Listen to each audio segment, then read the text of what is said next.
I'm Kevin Mooney. I'm a project officer for Guard Archaeology Limited. We are out here today at the site of the M74 because we've come to the end of a series of archaeological monitoring works for the construction of the M8, M73, M74. Right at the end of the job, we uncovered some medieval structures nestled in front of the original location of the Elephant Cross.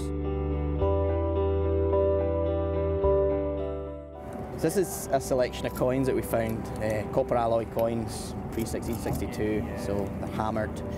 We found 10 of these on site. They haven't been conserved, they're straight off site unfortunately, so it's very difficult to make out any pattern, but you can see a thistle on the front of it. The preservation is quite remarkable here.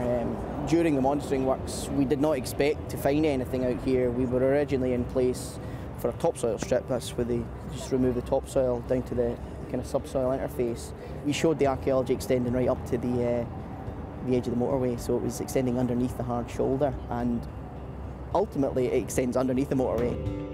We found this here. This is a small ceramic games piece, we think it is. It's circular, and it looks to be fashioned out of a sherd of pottery which has been broken, and they've created this. Well, the larger structure here, the central structure, structure 1, it was stone built, so it was rubble stones, and it had a nice compacted metal surface interior. It was relatively clean. Normally in medieval structures you get a lot of detritus and animal bone. We only found some small fragments. So we found a lead pistol shot here, possibly from an officer's pistol. Now this might relate to the Battle of Bothwell Bridge, which was nearby.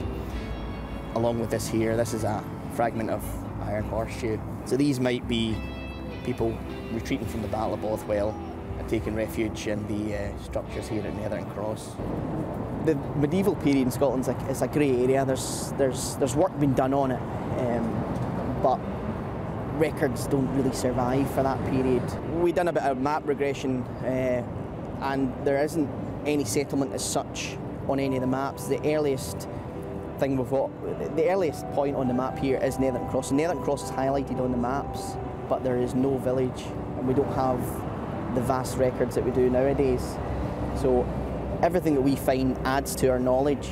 Hopefully subsequent post-excavation work on the finds and the assemblage will provide a better insight on how people were living out here.